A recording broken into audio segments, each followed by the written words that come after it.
Hello everyone, class 10th student. आज के lecture में अपन कुछ चैप्टर पहले कर चुके हैं, जो मैं आपको पहले बता देता हूँ। कुछ चैप्टर कौन कौन से अपनों ने पढ़े थे पहले। चैप्टर सेकंड कंप्लीट हो चुका है अपना। इसके अलावा मैथमेटिक्स की बात करें अपन, है ना। मैथमेटिक्स में सेकंड चैप्टर हो चुका अपना। सेकंड के अलावा और 14 चैप्टर कर चुके अपन। 15 चैप्टर कंप्लीट हो चुका है। 7 चैप्टर वो भी कंप्लीट कर चुका हूँ मैं। तो ये चैप्टर अपने पहले गर्मी के स्टार्टिंग क्लास में अपनों ने करे थे। और ऐसे साइंस में अपनों ने 3 एक चैप्टर, फर्स्ट, सेकंड और 12, ये 3 चैप्टर साइंस में भी अपन पढ़ चुके हैं। तो आज के लेक्चर में अपन वापस नई क्लासेज जो जुलाई से स्टार्ट हो रही है अपनी, तो चैप्टर 12 शुरू करेंगे आज हम। चैप्टर 12 जिसका नाम है एरिया रिलेटेड टू सर्कल, इस चैप्टर को अपन शुरू करेंगे। अच्छा, इससे पहले की बात करें तो जैसे अपन क्लास 10th में हैं, तो 10th में एक प्लानिंग से काम करना पड़ेगा आपको। प्लानिंग मतलब स्टडी कैसे करना है। तो प्लानिंग ऐसे है कि ये चैप्टर अपन ने बहुत अच्छे से गर्मी में पढ़ लिए हैं, और बहुत सारे बच्चों को जो इनका छूट गया था, तो अभी जो गैप मिला था अपने को महीने भर का, तो वो गैप इसलिए दिया गया था कि जिन बच्चों का छूट गया हो या कोई पीछे रह गया हो तो वो भी कर ले। और लगभग ये अच्छी बात है कि सबने लगभग कर लिए हैं। बहुत सारे बच्चों को फ़ोन आए थे कि सर छूटा हो तो कैसे क्या करें, तो फिर उनको टाइम इसलिए दे दिया गया था कि उन्होंने कंप्लीट कर लिया होगा। और फेयर कॉपी बहुत सारों ने बना ली है और कंप्लीट करी है। किसी के पास अगर फेयर कॉपी नहीं हो तो घबराने की कोई ज़रूरत नहीं है। अगर आपके आसपास शॉप अभी ओपन नहीं हुई है तो जब भी ओपन हो आप खरीद लेना और बाद में बना लेना। इससे कोई जल्दबाजी नहीं है। अभी आपके पास कोई भी रफ कॉपी हो, जो पुरानी 9th की कॉपी हो ना, तो उसमें आप अपना ये काम कंप्लीट कर लें। अभी कोई जल्दबाजी नहीं है। अगर हो फेयर कॉपी तो बना लो, नहीं हो तो कोई दिक्कत नहीं, रफ कॉपी में कर लेना। जब भी आपकी शॉप ओपन हो आसपास की, जब लॉकडाउन में खुल जाए शॉप, तो फिर खरीद के बना लेना। हम सभी आपका सहयोग कर रहे हैं, तो आप भी चलते रहे साथ साथ, बस पढ़ाई ज़रूर करते रहें। तो प्लानिंग कैसे करना है, तो एक तो फर्स्ट ये ध्यान रखना है कि आप जो भी वीडियो देखो वो कहाँ देखना है, बिल्कुल जो शांत एटमॉस्फेयर, शांत वातावरण आपके आसपास, वहाँ देखो पहले तो। ऐसा नहीं कि टीवी सामने चल रही हो और पढ़ाई कर रहे हो तो फिर मतलब ही निकले। तो बिल्कुल शांत वातावरण हो। और वीडियो देखो तो हेडफोन लगा के। कैसे देखो, हेडफोन लगा। कभी कभी हो जाता है कि मेरी आवाज़ अगर कभी किसी का मोबाइल ख़राब हो या कभी वीडियो बनाते हो कभी आवाज़ अगर कट जाती हो, कुछ हो जाती है, तो आप हेडफोन से बहुत अच्छे से आवाज़ को सही से सुन पाओगे। तो ये सुन पाओगे तभी अच्छे समझ पाओगे क्या बोल रहा है। कोई लाइन अगर नहीं समझ में आती तो आप वीडियो को वापस से पीछे बैक करके उसको वापस सुन सकते हो। तो एक तो आपको एटमॉस्फेयर कौन सी चाहिए, शांत चाहिए बिल्कुल वीडियो को देखते हैं दौरान। दूसरी चीज़ और क्या, कभी कभी कोई लाइन अगर नहीं समझ में आती तो उसको वापस से क्या करो, आप रिपीट कर लो। यानी उसको क्या कर लो, आप रिपीट कर लोगे तो वीडियो में कभी कभी लाइनें ऐसे हो जाती है जो एक बार बोलो नहीं समझ में आती हो, पूछ नहीं पाते अपन। क्योंकि ऑनलाइन क्लासेस में होता है क्या है कि बच्चों को सबसे बड़ी बात ये होती है कि सामने टीचर नहीं होता है और अपने को डाउट होता है, अपन क्लियर नहीं कर पाते हैं। तो हो तो या तो आप रिपीट क्लास देख लो तो समझ में आ जाएगा। और अगर नहीं आए तो मेरे व्हाट्सएप नंबर में लिख ही देता हूँ 8966098215। इस पर मुझे आप बस मैसेज कर देना कि हाँ सर मुझे समझ में नहीं आया। आप मुझे आपके नंबर में आपको कॉल करके समझा दूंगा। मुझे आपको कॉल करने की कोई ज़रूरत नहीं है। आप मुझे बस मेरे व्हाट्सएप नंबर जो है ना 8966098215, इस पर मुझे मैसेज कर देना कि सर मुझे यहाँ समझ में नहीं आया है। जहाँ पर भी समझ में नहीं आया मुझे कॉल कर दे तो मैं आपको बता दूँगा। तो आप मुझे मेरे नंबर पे मैसेज कर देना ताकि मैं आपको कॉल करके समझा दूँगा जहाँ पर भी समझ में नहीं आएगा। वैसे तो बहुत कम चांस होंगे कि वीडियो को बहुत अच्छे से देखने के बाद समझ में नहीं आए, ऐसा कुछ होगा नहीं। ठीक है, तो पहली बात तो है आपको वीडियो बहुत अच्छे से देखना है बिल्कुल, और रिपीट देखना है। और फिर भी नहीं समझा तो मुझे कॉल करना है। दूसरा काम आपको ये करना है कि वीडियो देखने के दौरान आपको बस लिखना नहीं है। अगर आप वीडियो देखते हो उस समय राइटिंग का काम नहीं करें, उस समय केवल समझे कि कैसे समझाया जा रहा है। ठीक है, जैसे स्कूल में होता है ना, बोर्ड पर समझाते तो पहले तो अपन क्या करते हैं, समझते हैं। तो एक बार तो वीडियो को क्या करें, एक बार तो समझे, एक बार तो इसको अच्छे से समझ लो। ठीक, फिर अगेन दूसरी बार जब वीडियो पूरा ख़त्म हो जाए तो वापस रिपीट में अगर करो तो उस बार क्या करो, लिखने का काम करो। क्या करो, उसको राइट कर लो। कहाँ राइट कर लो, अपनी रफ में, राइट इन रफ नोटबुक। आपकी जो रफ नोटबुक है उसमें क्या कर लो, उसको राइट कर लो। ठीक, अब थर्ड काम जो है आपको क्या करना है, आप समझ गए हो अच्छे से, एक बार बिना देखते लिख दिया, आप रफ कॉपी में लिख लिया अपने देख के। अब क्या करो, आप एक बार और उन दोनों क्वेश्चनों को बिना देखा क्या करो, बिना देख के जो अपनी रफ कॉपी है उसमें क्या कर दो, नोट कर लो, जो आपकी रफ कॉपी उसमें कर लो, नोट कर लो, ठीक। इतना काम हो जाए।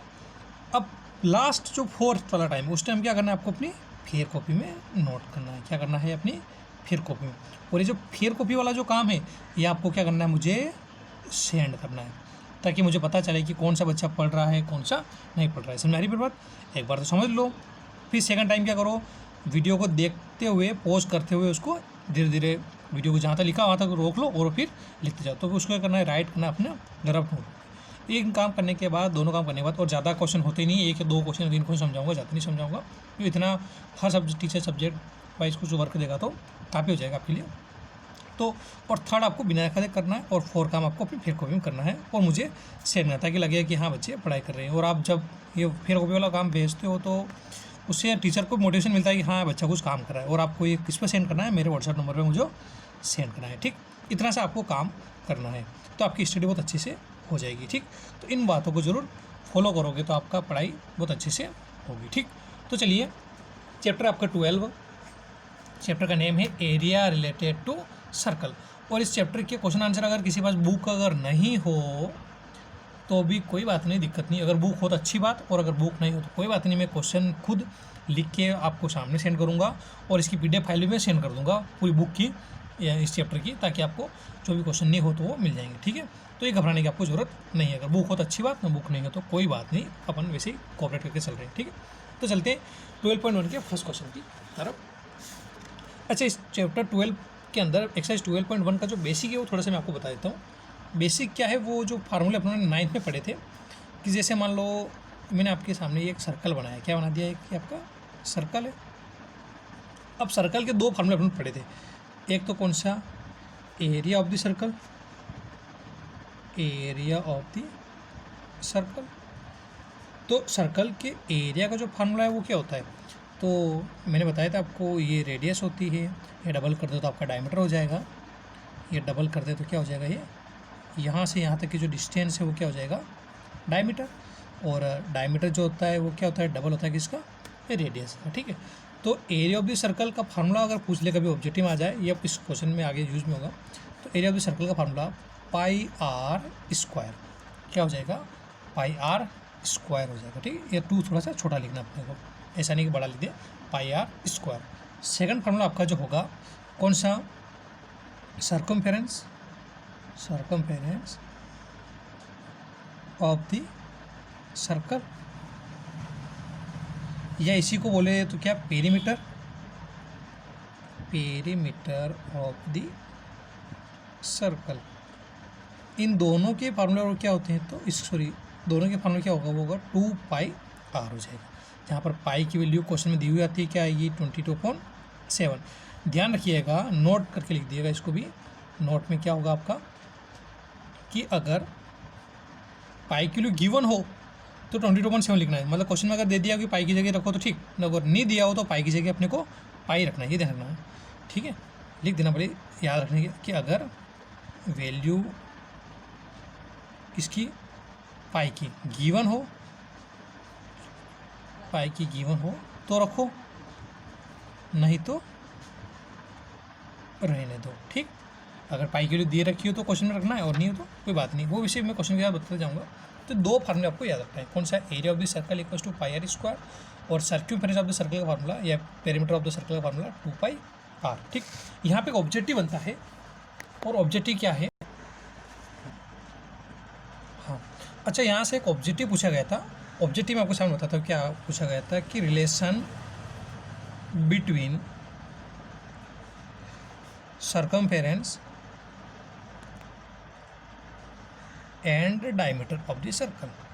ये क्वेश्चन पूछा गया था कि relation between circumference and diameter of the circle. ये क्वेश्चन ऑब्जेक्टिव में पूछा गया था।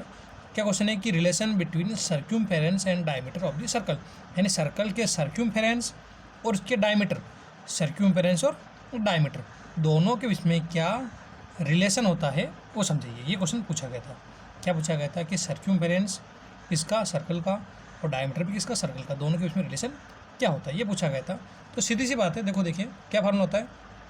तो फार्मूला पढ़ा है अपनों ने, सर्क्यूमफेरेंस ऑफ सर्कल, यानी सर्क्यूमफेरेंस ऑफ सर्कल सी क्या होता है, 2 पाई आर, ये होता है सर्कमफेरेंस सी इक्वल्स टू क्या होता है 2 पाई आर।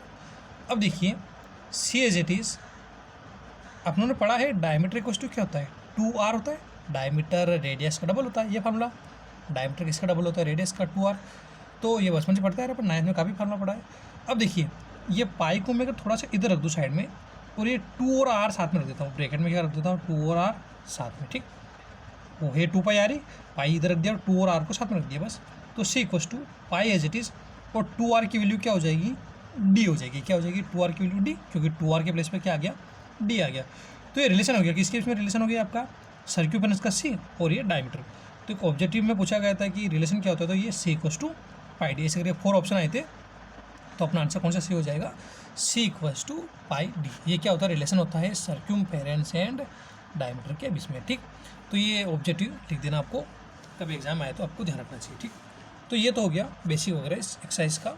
अब चलते हैं क्वेश्चन की तरफ। जो फर्स्ट क्वेश्चन आपका क्या है, क्वेश्चन है फर्स्ट, द रेडी ऑफ, यानी रेडियस, रेडी मीन्स रेडियस है आपकी, the radii of 2 circle are 19 centimetre and 9 centimetre, यानी 2 सर्कल है अपने पास। तो जैसे लिख दिया मैंने गिवन करके, और ये इसका सॉल्यूशन क्या गिवन है, रेडियस ऑफ द सर्कल्स। जैसे एक सर्कल बना दिया मैंने, आप ये काम जो कर रहे हो सर्कल वगैरह बनाने का, ये पेंसिल से अपनी कॉपी में कीजिएगा। तो जैसे सर्कल की रेडियस हो गई, मान लो R1 इक्वल्स टू 19 सेंटीमीटर, एक सर्कल जिसकी रेडियस कितना 19 सेंटीमीटर, यानी R1 इक्वल्स टू 19 सेंटीमीटर। एक और सर्कल है जिसकी रेडियस कितना 9 सेंटीमीटर, तो मैंने एक और सर्कल बना दिया, थोड़ा छोटा इससे, थोड़ा छोटा बना देते हैं। और ये कितनी इसकी radius R2 equals to 9 centimetre, R1 छोटा सा, R बड़ा और ये R बड़ा और ये 1 छोटा रखना है। R1 is R2, and radius first circle की, रेडियस सेकंड सर्कल की, R1 और R2। तो लिख दिया मैंने R2 इक्वल्स टू 9 सेंटीमीटर। तो radius of the circle R1 9 centimetre and R2 equal 9 centimetre. आगे पढ़ते हैं क्या बोला है। तो radius of the 2 circle are 19 centimetre and 9 centimetre respectively. आगे find the radius of the circle, यानी एक और सर्कल की रेडियस फाइंड करो, और किसकी, तो आगे चलते हैं। Which has circumference equal to the sum of the circumference of the 2 circles, यानी मतलब कि जैसे इन दोनों सर्कल का जो सर्क्यूमफेरेंस होगा, यानी अगर दोनों सर्कल के सर्क्यूमफेरेंस को अगर मैं सम करूँगा, और उन दोनों को सम करने के बाद एक बड़ा जो सर्कल बनेगा, एक बड़ा जो सर्कल बनेगा उसके सर्क्यूमफेरेंस के बराबर होगा। मतलब जैसे मान लो इसका सर्क्यूमफेरेंस C1 मान लो, सर्कल फर्स्ट है, तो ये सर्कल 2 C2 मान लो, और इसका सर्क्यूमफेरेंस क्या मान लो C, और इसकी रेडियस R। तो बोला है कि इन दोनों सर्कल का जो सर्क्यूमफेरेंस होगा उसका सम जो होगा किसके इक्वल होगा, इस वाले सर्कल के। बोला उसने कि find the radius of the circle, यानी इस सर्कल की रेडियस फाइंड करनी है। विच है सर्क्यूमफेरेंस, जिसका सर्क्यूमफेरेंस जो है इक्वल होगा, किसके इक्वल होगा, तो equal to the sum of, किसके इक्वल होगा, तो आप सम करो, किसका सम करोगे, सर्क्यूमफेरेंस ऑफ द 2 सर्कल। तो आपको जो दोनों सर्कल दे रखेंगे सर्क्यूमफेरेंस के सम के इक्वल, ठीक। इतना समझा गया आपको। तो लिखते हैं पहले अकॉर्डिंग टू क्वेश्चन, क्वेश्चन के अकॉर्डिंग क्या बोल रहा है क्वेश्चन, तो बोला है circumference of another circle equal होगा sum of the circumference of the 2 circles, ठीक।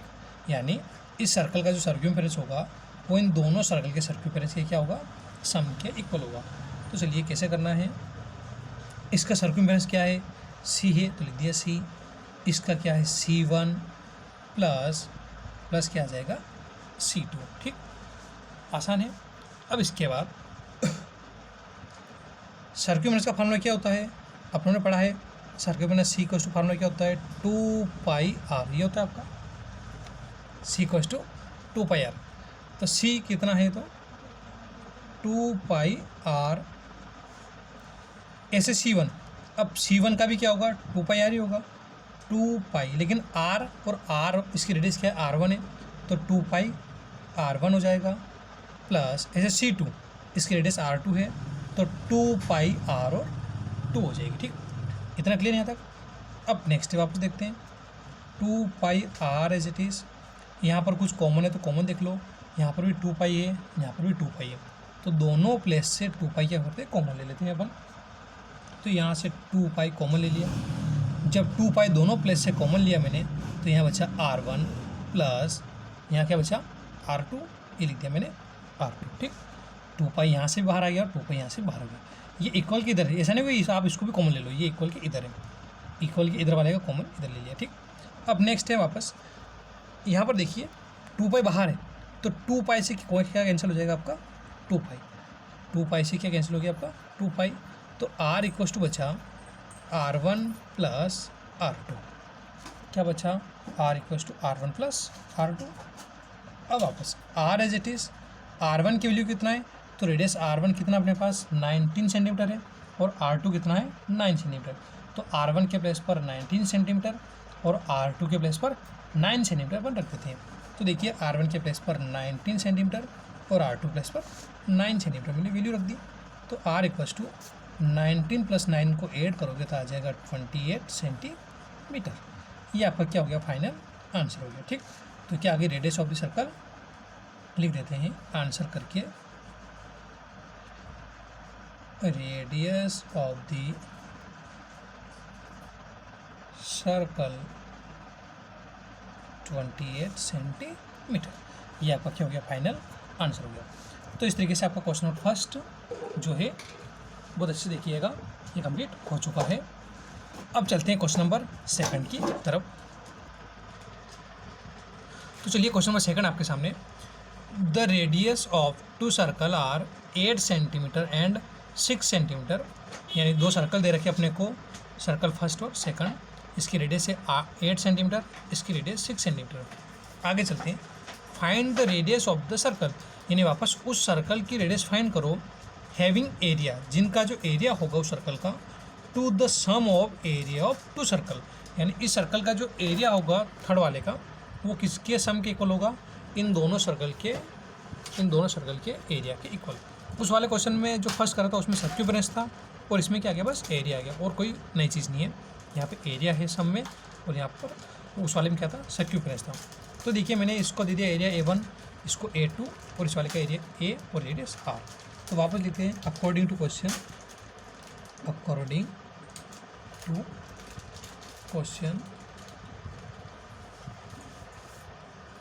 और क्वेश्चन में क्या है, तो लिखते हैं area of another circle equal होगा एरिया सम में ना, तो लिख देते हैं सम ऑफ